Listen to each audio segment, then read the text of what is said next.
So ஒரு மனிதனுக்கு வந்து தனபாவகம்னு சொல்லக்கூடிய பாவகம், லாப பாவகம் சொல்லக்கூடியது லக்னத்துக்கு 2ஆம் பாவகமும், 11வது பாவமும் தான் வந்து வருமானம் பிளஸ் லாபம். ஸோ இந்த பாவகத்துல பார்த்தீங்கன்னா, என்னென்ன காரகத்துவங்கள் இருக்குன்னாக்கா, லக்னத்துக்கு 2ஆம் பாவம் தனம், குடும்பம், வாக்கு, வருமானம், ஃபேமிலி. இது எல்லாமே இந்த 2ஆம் பாவத்துல தான் இருக்கு. ஆனா, இந்த 2ஆம் பாவத்துல இருக்கக்கூடிய நம்பர்ஸையும், 11ஆம் பாவத்துல இருக்கக்கூடிய நம்பர்ஸையும் பேங்க் பேலன்ஸா மோஸ்ட்லி அதிகமா யூஸ் பண்ணாங்க அப்படின்னா, இன்கம் குரோத் லெவல் நல்லாவே இருக்கும். இதுல வந்து 87 அப்படிங்கிற இந்த ஒரு நம்பர மட்டும் தான் குடுத்துருக்கோம்.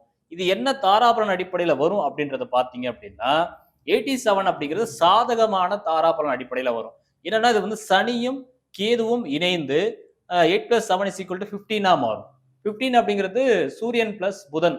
அப்படி மாறும்பொழுது சுக்கிரனுடைய நம்பர் அவுட்புட்ல வந்துறதுனால, சாதகமான நட்சத்திரமா அந்த நம்பர் வந்து வேலை செய்யும். இது வந்து பூராட நட்சத்திரத்துல இந்த 87ஆம் நம்பர் வந்து சார்ட்ல பார்க்க முடியும்.